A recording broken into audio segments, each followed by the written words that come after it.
कक्षा 4 की पाठ्य पुस्तक हमारे आसपास का पाठ 24 पूरे देश की बात पृष्ठ 191। आज मालू के घर में बहुत चहल पहल है। चिट्टप्पन और उनका परिवार 5 साल बाद घर आए हैं। 5 साल पहले चिट्टप्पन की नौकरी अबू धाबी में लगी थी, तभी से वे वहीं रह रहे हैं। मालू और उसके अप्पा चिट्टप्पन के परिवार को लेने हवाई अड्डे गए। हवाई जहाज़ के पहुंचने के बाद सभी यात्रियों का सामान उतरने में काफ़ी समय लग गया। आखिरकार चिट्टप्पन, कुंजम्मा और बच्चे हवाई अड्डे से बाहर आते दिखाई दिए। शांता और शशि कितने बड़े हो गए हैं, अप्पा एकाएक बोल पड़े। सारा सामान टैक्सी में रखा और सब चल दिए मालू के घर की ओर। शांता, तुम इतने लंबे सफ़र के बाद थक गई होंगी। अप्पा बता रहे थे कि अबू धाबी भारत से बहुत दूर है, मालू ने कहा। अरे नहीं, हम तो बिल्कुल नहीं थके। माना अबू धाबी यहाँ से बहुत दूर है, पर हवाई जहाज़ से पहुँचने में हमें 2 ही घंटे लगे। हवाई जहाज़ बहुत तेज़ जो दौड़ता है, शांता बोली। अध्यापकों के लिए मलयालम में चिट्टप्पन पिता का छोटा भाई, कुंजम्मा पिता के छोटे भाई की पत्नी अर्थात चाची। पृष्ठ 192। मालू यह सुनकर बहुत हैरान हुई।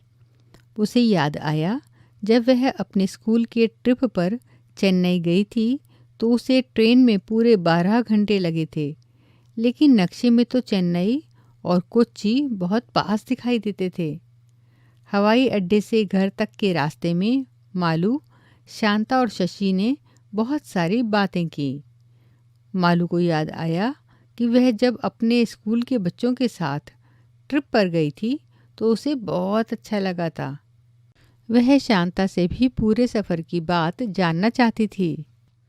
रेत ही रेत, मालू ने पूछा, क्या तुमने हवाई जहाज़ से बहुत सी मज़ेदार चीज़ें देखी? हाँ, ज़्यादातर हवाई जहाज़ से बादल ही बादल दिखाई दिए, क्योंकि हवाई जहाज़ बादलों से बहुत ऊपर उड़ रहा था। इससे पहले कुछ समय तक तो नीचे रेत ही रेत दिखाई दी, पर रेत का रंग बदलता रहा, कभी सफ़ेद, कभी भूरा तो कभी पीला, लाल या काला। कभी कभी उन्हें रेत के पहाड़ भी दिखाई दिए। फिर नीचे ज़मीन दिखाई देनी बंद हो गई। शांता बोली। शशि ने आगे कहा, इन्हें रेत के टीले भी कहते हैं। तब मालू बोल पड़ी, मैंने तो केवल समुद्र के किनारे ही रेत देखी है। तब चिट्टप्पन बोले, तब तो तुम्हें अबू धाबी ज़रूर आना चाहिए। पृष्ठ 193। उन्होंने बताया कि अबू धाबी और आसपास के देश रेगिस्तानी इलाके में हैं।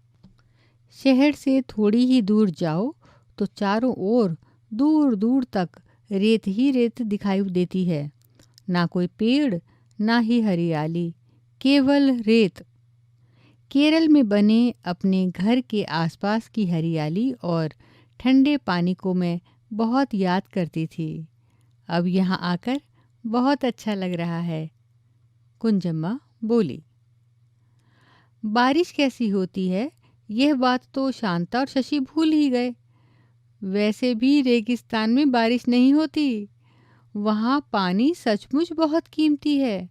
वहाँ ना बारिश है, ना ही नदियाँ, ना झील और ना ही तालाब। ज़मीन के नीचे भी वहाँ पानी नहीं है, चिट्टप्पन ने कहा।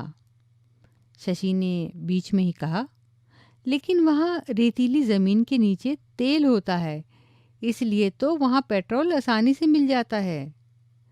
वहाँ पेट्रोल पानी से सस्ता है, चिट्टप्पन ने बताया। बातें करते करते सब मालू के घर पहुँच गए। टैक्सी से उतरते ही शशि और शांता आसपास इतने सारे फलों के पेड़ देखकर हैरान रह गए। नारियल, केले, पपीते, सुपारी, कटहल, कितनी ही तरह के पेड़।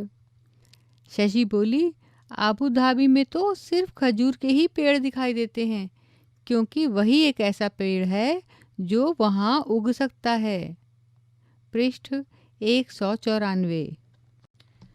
कितने सुंदर तोहफे और फोटो। सबसे मिलने के बाद कुंजम्मा ने अपने बैग और अटैची खोले। वे सभी के लिए तोहफे लाई थीं और खजूर भी, मीठे मीठे और स्वादिष्ट। शशि ने मालू को अबू धाबी में चलने वाले नोट और सिक्के भी दिखाए। शांता ने बताया कि वहाँ अलग तरह के रुपए होते हैं जिन्हें दिरहम कहा जाता है। उन पर वहाँ की अरबी भाषा में कुछ लिखा होता है। उन्होंने अपने घर और आसपास की जगहों की तस्वीर भी दिखाई। चिट्टप्पन ने मालू को एक ग्लोब निकाल कर दिया। बोले, मालू, ढूंढो अबू धाबी कहाँ है और केरल कहाँ। सब बच्चे ग्लोब पर अलग अलग जगह ढूंढकर मज़े लेने लगे।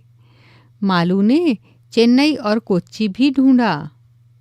शाम को बरामदे में बैठे सभी ठंडी ठंडी हवा का मज़ा ले रहे थे और अबू धाबी की तस्वीरें देख रहे थे। बहुत ऊंची ऊंची इमारतें और उनमें बड़ी बड़ी शीशे की खिड़कियाँ। उनको देख मालू झट बोली, इन खिड़कियों से कितनी ठंडी हवा आती होगी। चिट्टप्पन बोले, अबू धाबी में खिड़कियाँ खोलने का तो सवाल ही नहीं उठता। बाहर बहुत गर्मी होती है। ज़्यादातर जगह तो एयर कंडीशनर चलते हैं। गर्मी की वजह से वहाँ के लोग ढीले ढाले सूती कपड़े पहनते हैं और पूरा शरीर और सिर भी ढक कर रखते हैं। इससे वे तेज़ धूप से बच जाते हैं। पृष्ठ 195। मालू को वहाँ की तस्वीरें देखने में बहुत मज़ा आ रहा था। उसे कितनी सारी नई नई बातें भी सुनने को मिल रही थीं। वह हर तस्वीर से अपने शहर की तुलना भी कर रही थी।